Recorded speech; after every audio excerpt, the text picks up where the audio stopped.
पता है, हादसात हर शख्स की ज़िंदगी में होते हैं और जिन लोगों से हमें तकलीफ़ पहुंची होती है वो खुद भी कभी खुश नहीं रह पाते। हमें देखने में ऐसा लगता है कि वो शख्स हमें गम में मुब्तला करके खुद चैन की ज़िंदगी गुजार रहा है। हमें ही बस ऐसा महसूस होता है कि वो शख्स हमें रुलाकर खुद मुस्कुरा रहा है, लेकिन ऐसा नहीं होता। हर शख्स कहीं बुरे हालात से गुज़रता है और ज़रूरी नहीं जो आपके सामने मुस्कुरा रहा है वो अपनी ज़ात में भी उतना ही खुश हो। वैसे भी प्रिटेंड करना आजकल के ज़माने में हर शख्स को आता है, लेकिन दिल का हाल और गम की कैफियत सिर्फ अल्लाह ही जानता है। वो कभी भी किसी के साथ नाइंसाफ़ी नहीं होने देता। जो किसी को दुख देता है वो खुद भी अपनी ज़ात में सारी ज़िंदगी इसकी सज़ा काटता है, बस हमें ही खबर नहीं होती।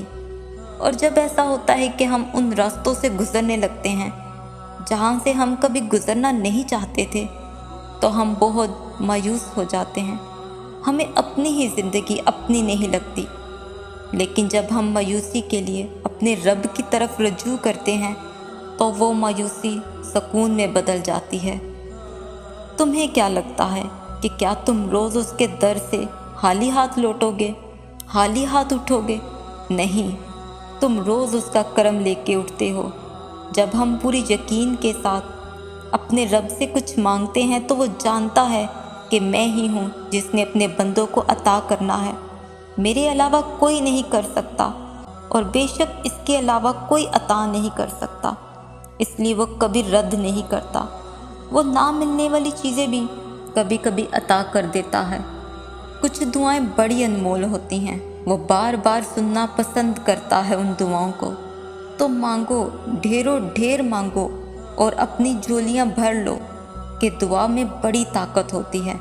ये मुसीबत टाल देती है, सुकून अता कर देती है, बोझ हल्का कर देती है, मरहम बना देती है। इसकी तो कभी ना ख़त्म होने वाली मिसालें हैं। दुआ ही एक मजबूत रिश्ता है तुम्हारे और रब के दरमियान। उसे कायम रखो, तो उसे कायम रखो, उसे कायम रखो। Thanks for watching my video. Please do subscribe my channel and don't miss the press bell icon.